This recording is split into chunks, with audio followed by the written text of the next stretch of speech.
Now that we have a Kali Linux installed, let me just give you an overview of the system as a graphical user interface. So what Kali is, what's the structure of the file system, and we'll be also talking about some of the basic apps that we are going to use. So as you can see, this is the system bar where you can see your process similar like our Windows. Then we can use this one. So this one is for your network configuration. You can click in here and see all of the network information in here. Your IP address, your gateway IP address, your mask and everything. So in here you can choose to select your and see your notification. In here you can see date and time. You can lock your Kali Linux machine using this button, and then you can log out, restart and shut down all your machine by pressing in here. So in here, this is our application menu. So Kali Linux has over 600 nearly and most, I would say, that pre-installed for penetration testing. And these all apps are for this penetration testing for to discover. So each program has this unique flexibility and use case. So Kali Linux does extreme job of separating these useful utilities into these categories. Like in here you have like all of those categories from information gathering, vulnerability analysis, web application analysis, and like forensic post exploitation and all of those. Into all of those there have lots of separated tools to use, as you can see. Then these are the settings, and then in here you can see all of those applications.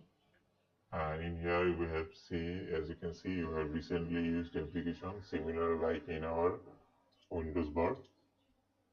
So all of those can be found in here. So this here to restore the minimize window. So if you just click here, it will just minimize all of those. And then here, this is our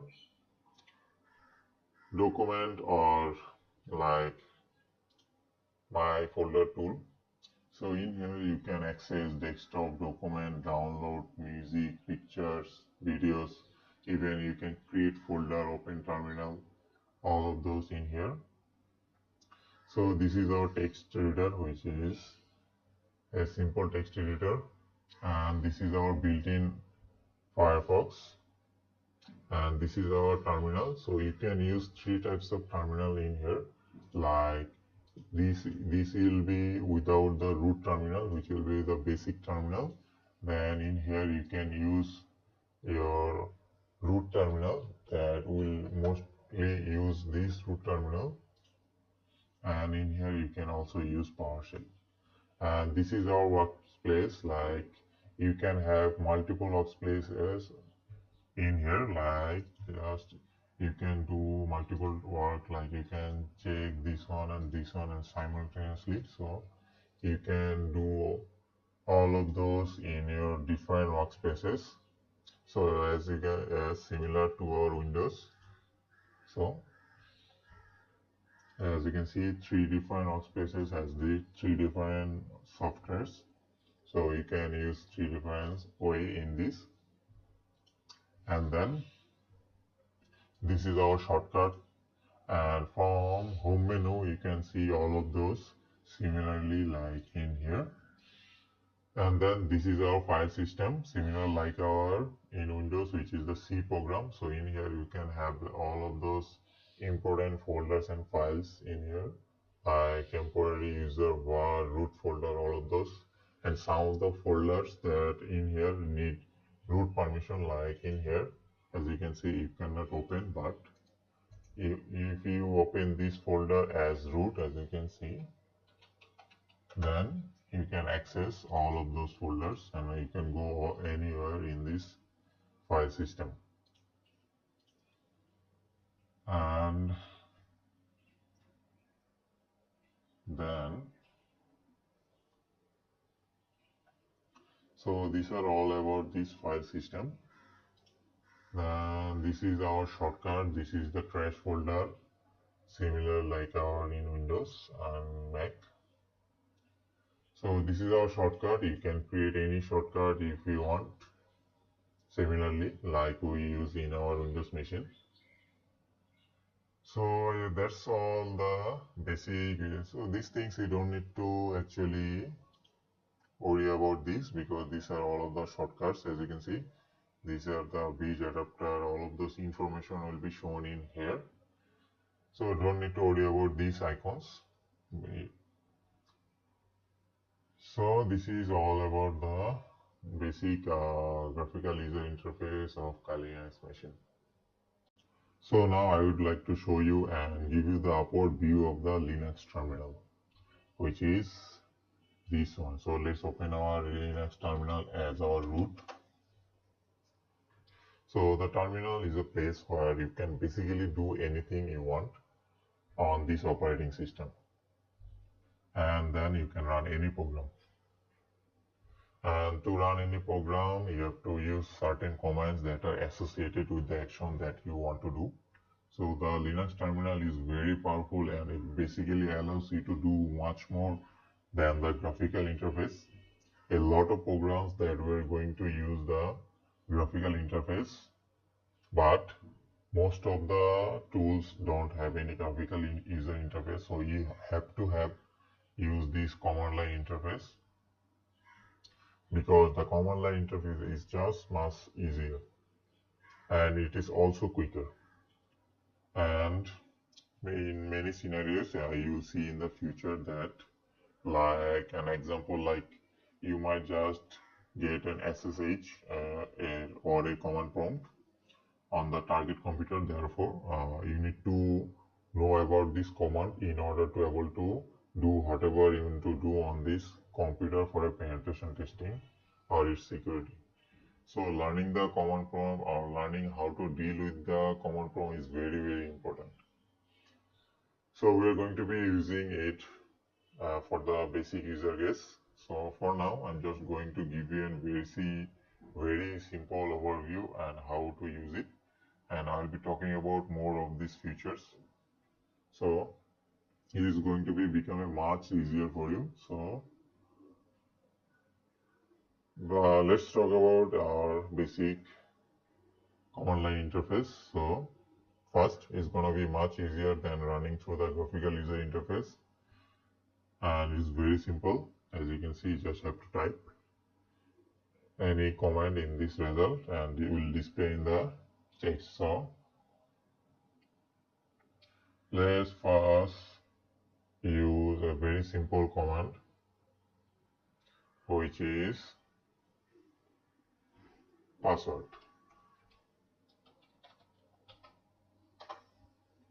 So in this command, for security purposes, you are advised to change your password from your default password to a password of your choice, so that you can do commands. So you can do this by typing just password.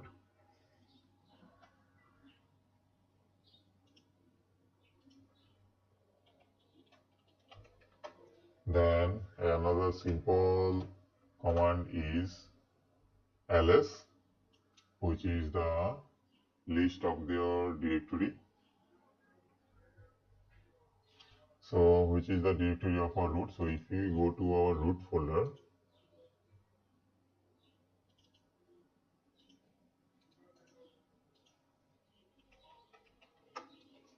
you need, as you can see, we are just have a one simple file in our root directory. So this is similar like dir on Windows. So this will list all of those files in here. So now let's talk about another command, which is pwd. So as you can see your working directory by simply running this command, which is pwd. And also we talked about listing directories, and so let's talk about listing hidden files. So for you to list all the hidden files and non-hidden files in the directory, use ls minus la. So as you can see, ls minus la command, since la command will display all of those hidden files. As you can see, there are lots of hidden files in here, but when you visit, there were only one files. And you will notice that some of the files name as preceded with a dot. These are the hidden files that cannot be seen with GUI or graphical user interface. And changing directory, you can just changing directory to just cd downloads,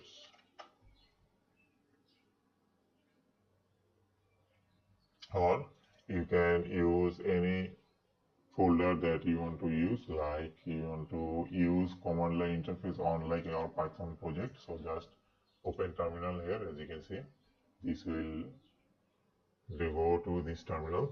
Because as I am on root, so that's why I cannot go to this download. If I was on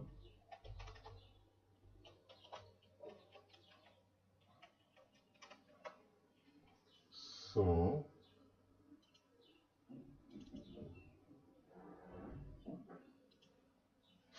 that's the directory. Then accessing internet browser, you can just simply access internet browser by using this command.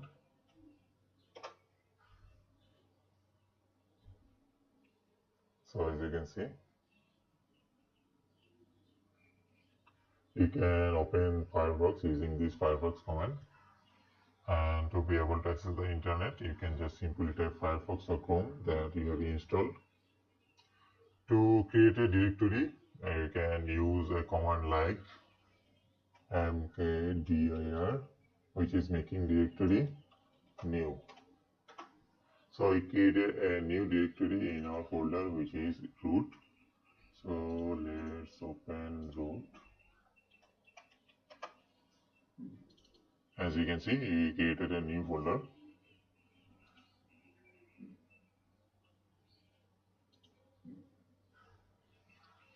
So this command followed by, so this will be the folder name that you want to name. So you can change anything you want. Then like adding a text into a file. So how we can edit a text into a file. So let's just type echo hello.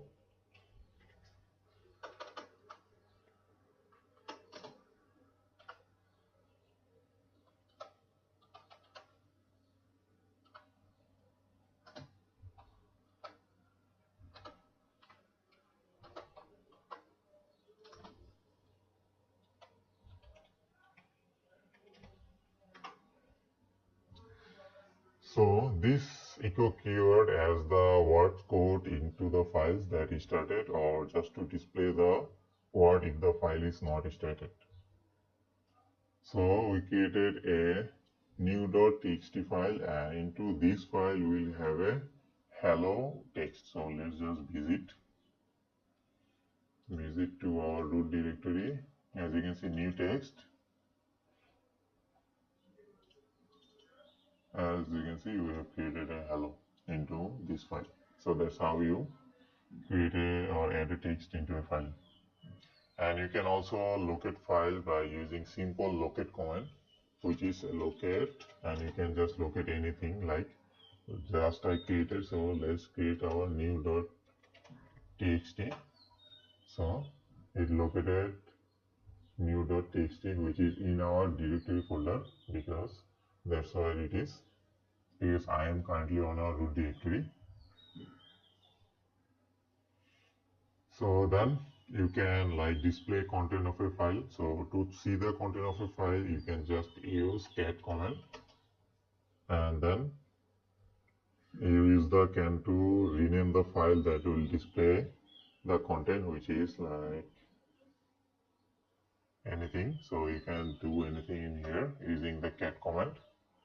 So another one is find your IP address. So to find your IP address, just type ifconfig and it will give you the IP address and all of the network information from this machine. As you can see, my machine IP address is this, MAC address is this. So, and this is our Ethernet or wired network name. So it will vary from machine to machine. So that's how you use all of this. So that's all of those basic command line interface using this terminal. So that's how you, and that's all about this CLI Linux basic.